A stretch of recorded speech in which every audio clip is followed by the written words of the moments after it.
Decíamos en el video anterior que al iniciar la modernidad cambiaron prácticamente todos los aspectos de la vida humana. Por eso cambió la experiencia que los seres humanos tenían del mundo, de la vida y de sí mismos. El estado feudal, que era un estado débil donde el rey era uno más entre los múltiples señores. El concepto, ¿se acuerdan? Lo deben haber escuchado en otras materias, era primus inter pares, ¿no? El rey era el primero entre los pares, era uno más, pero no tenía un poder absoluto. El estado feudal cambia mucho. Se consolidan en esta época lo que se llamaron los estados modernos, o estados nacionales, o monarquías, también monarquías modernas. Básicamente, esta transformación consiste en que los reyes, que en algún momento de la historia habían perdido diversos poderes a manos de los señores feudales, van recuperando esos poderes. Lentamente, en un proceso largo, van recuperando el poder de ejercer justicia, van recuperando el poder de cobrar tributos, van recuperando el poder de tener ejércitos con los cuales imponer su autoridad. En fin, van recuperando su poder de diversas maneras que vamos a poder ver en la bibliografía. Y se constituyen estados que son mucho más parecidos a los que conocemos hoy. Antes se trataba en el estado feudal, se trataba de una situación en la cual lo básico era el derecho privado. Es decir, la obligación principal era la que una persona tenía como súbdito como vasallo con su señor. No como súbdito, como vasallo con su señor. Era una cuestión de derecho privado, un contrato entre dos particulares, lo que regía todas las relaciones sociales. En cambio ahora pasa a tener valor el derecho público, la relación de las personas como súbditos respecto de su rey, que no es un contrato privado, no es que yo elijo ser súbdito de este rey o de otro, tiene que ver con dónde yo vivo y a quién le tengo que obedecer sus leyes y a quién le pago tributo y quién es el único que tiene el ejército que me puede defender. La conformación de los estados modernos significó que estos estados organizaran un ejército propio, no ya el ejército de cada señor feudal, que organizaran un sistema tributario, porque entre otras cosas para pagarle a los soldados y que trabajaran para ellos necesitaban dinero, que organizaran una burocracia administrativa, es decir, un conjunto de funcionarios, ministros, secretarios, empleados, que colaboraran, distribuyéndose por todo el reino, a que la voluntad del rey, la autoridad del rey, se hiciera efectiva en todas partes. Que si el rey mandaba una determinada cosa, se cumpliera en todos lados, porque el rey vivía en un lugar, pero necesitaba que su autoridad se cumpliera en todo el reino. Para eso tiene que tener empleados, funcionarios, y a estos hay que pagarles. Por eso también hacen falta los tributos.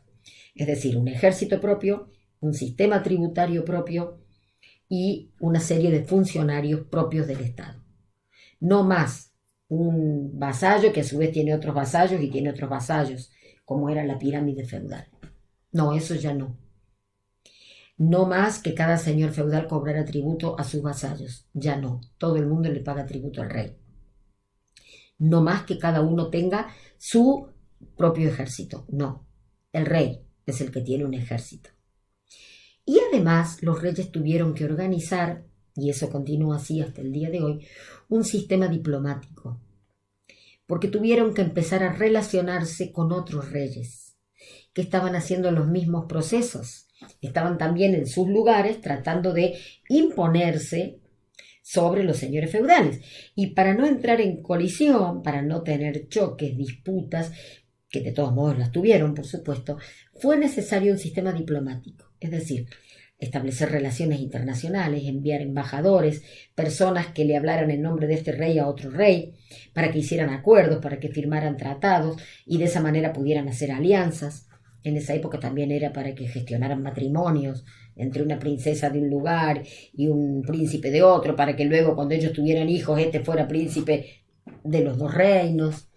En fin, esos 4 elementos: el ejército, el sistema tributario, la burocracia y la diplomacia son los elementos característicos del Estado moderno que empezaron en esa época y que todavía nuestros estados poseen. Esto es fácil de decir, pero para la gente de la época fue un cambio impresionante.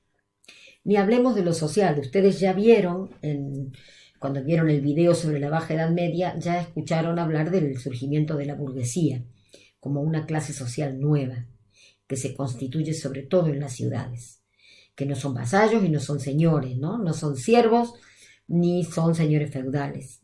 Son gente libre que vive de su propia actividad, que es casi siempre el comercio, del intercambio, del transporte, de la prestación de servicios, no ya de trabajar la tierra o de que otros trabajen la tierra para ellos. La burguesía no pertenece a la nobleza, no tiene los privilegios de nacimiento que tiene la nobleza, pero tampoco es un siervo ni un vasallo. No trabajan para otros, trabajan para sí mismos y constituyen una especie de clase media.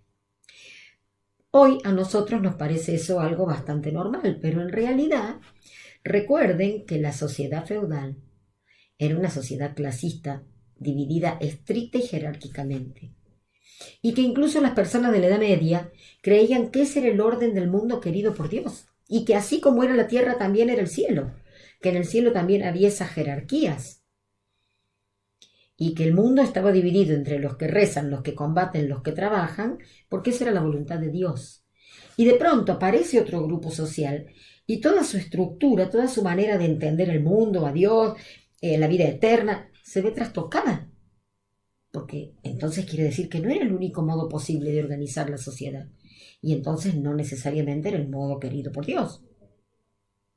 Es una crisis muy severa la aparición de esta nueva clase social.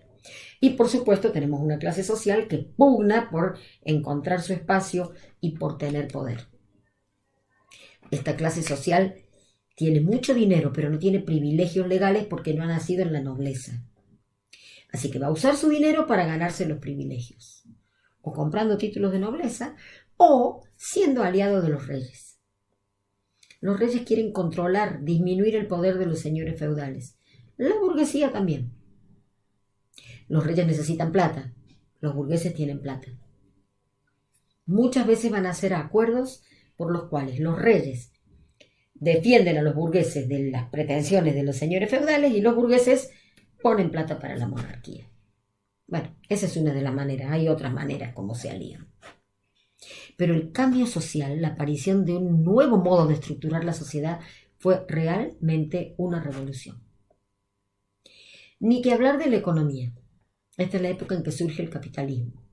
Todos sabemos que el capitalismo, con sus numerosos cambios de forma, sigue vigente hasta hoy en día. Y vaya si sigue vigente hoy en día. El capitalismo implica una economía abierta y de intercambio. Antes la economía era cerrada y de autoconsumo. En un feudo se producía lo que se consumía. A lo sumo había un pequeño intercambio con el feudo vecino, pero no mucho más.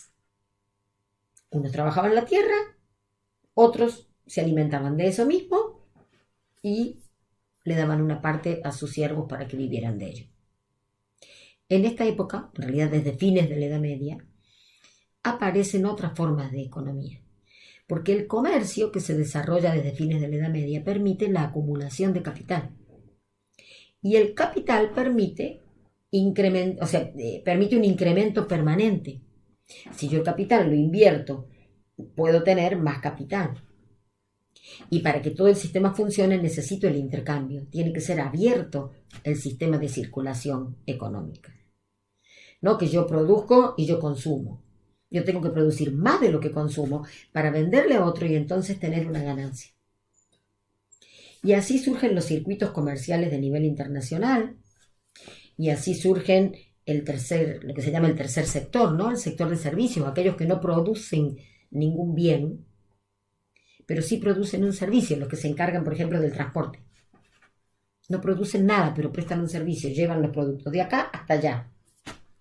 Surge el sistema financiero, que tampoco produce nada, pero le pide el dinero a este, lo guarda, después se lo presta a este otro, el sistema bancario.